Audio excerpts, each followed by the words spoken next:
Hello, amazing listeners. Welcome to City Chronicles, the podcast where we talk about city problems that everybody sees but nobody really wants to deal with. I am Radhima. I'm Dave. I'm here to keep things fun, honest, and occasionally sarcastic.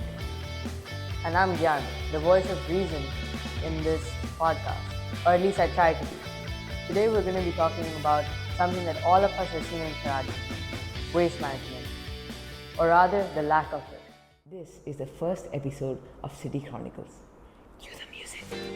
Behind the bins. And we're starting strong with garbage. Very glamorous, very city core. 1, 2, 3, 4. It's the perfect place to start. Waste management issues affect Kharadi, whether you notice it every day or only when it gets really bad. Yeah, guys, and in some places it's gotten pretty bad. Kharadi's population density has increased significantly, while its waste management capacity has not. This creates multiple pressure points in the system.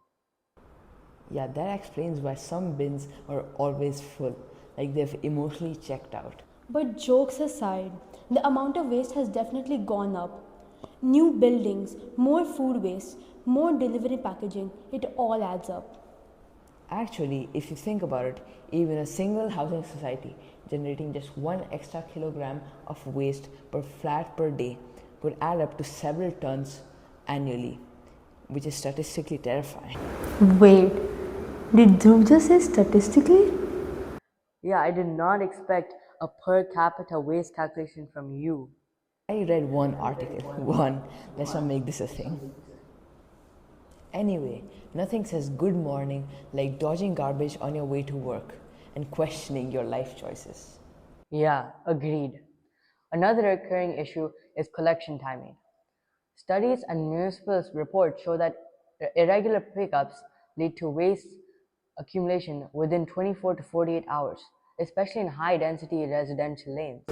And once that happens, things get messy very fast. Garbage starts smelling, animals tear open bags, and the whole area feels unhygienic. Plus, the soundtrack of crows and stray dogs fighting over leftovers.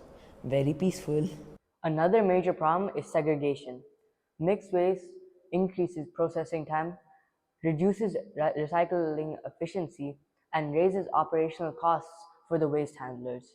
Translation, mixing wet and dry waste ruins everything. Exactly. A lot of waste that could have been recycled or composted just ends up in landfills just because it's contaminated. Landfills themselves have short lifespans.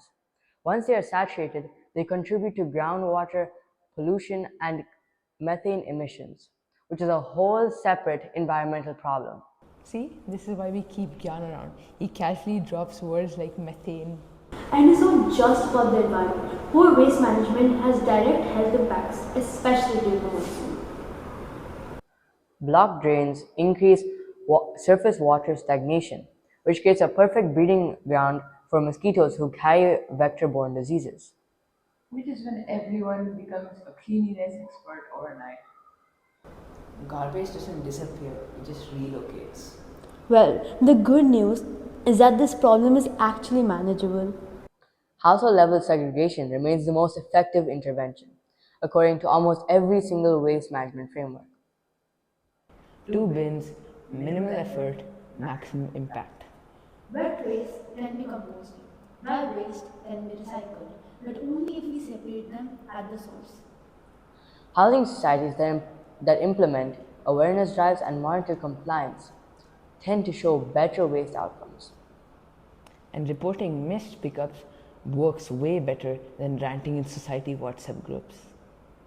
Before we wrap up, just pause and think about your own area. Is waste being collected regularly? Are the drains clear? And are you actually segregating or just planning to start next week? And that's it for today's episode of City Chronicles.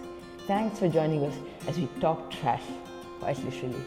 Stay aware, stay responsible, and remember, small habits can make a huge difference in city life. Catch you next time for another neighborhood story. Until then, Stay curious, stay clean, and maybe segregate your waste.